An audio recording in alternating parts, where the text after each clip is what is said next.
تو فرمایا کہ دیکھو زیادہ زمینیں جائیدادیں اکٹھا کرنا یہ کوئی اچھا کام نہیں ہے. ایک انسان اگر ضرورت کے بقدر اس کے پاس رہائش کے لیے گھر موجود ہے، فراوانی والا گھر موجود ہے، اللہ کا شکر ادا کرے، بس اس پہ صبر شکر کر کے اپنے خیر کے کاموں کی طرف توجہ کرے. نہیں میرا فلانے علاقے میں بھی گھر ہونا چاہیے، میرا ڈی ایچ اے میں بھی ہونا چاہیے، بحریہ ٹاؤن میں بھی ایک پلاٹ خرید کے رکھ لوں، میں فلانی جگہ پر بھی ایک پلاٹ خرید کے رکھ لوں. انسان کی کچھ کام نہیں آتا. انسان جتنا بڑا ہوتا جاتا ہے اس کے لیے اتنا چھوٹا گھر ہو جاتا ہے. ایک جوان آدمی کے لیے ہو سکتا ہے اس کے گھر میں سوئمنگ پول بھی ہو، اس کے گھر میں ایک گارڈن بھی ہو. ایک بوڑھا آدمی کے لیے ایک کمرہ جس کے اندر ایک واش روم ہو، بس اس کے لیے اتنا ہی کافی ہوتا ہے.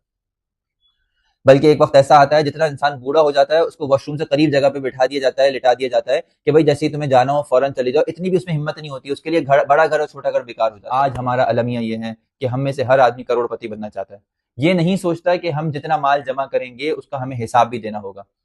قبر کے اندر جانے کے بعد ہمارے سے آخرت میں جب کھڑے ہوں گے تو ہم سے 4 سوال ہوں گے. ان 4 میں سے ایک سوال یہ بھی ہے کہ مال کہاں سے کمایا اور کہاں خرچ کیا. اور یہ جس طرح کمانے کا سوال ہے، خرچ کرنے کا بھی سوال ہے. آیا اس کو اس کے مصرف میں خرچ بھی کر کے آئے یا نہیں آئے؟ اگر مصرف میں خرچ نہیں کیا تو بھی پکڑے جائیں گے. اگر ہمارے مال کے اوپر ہمارے عیاشی کریں گے ہماری اولادیں تو اس کا وبال ہمارے اوپر بھی ہوگا. کیوں؟ اس لیے کہ ہم نے تو نہیں یہ سب چیزیں مہیا کی. لوگ جو ہے کروڑ پتی لوگ اپنے بچوں کو جو کروڑوں اربوں روپے دے کے چلے جاتے ہیں ان کی تربیت نہیں کرتے، اور ان کے جانے کے بعد وہ باپ کے مال پہ جو عیاشیاں اور خرافات مچاتے ہیں تو ان کے ورثاء مورثین بھی اتنے ہی سزاوار ہیں.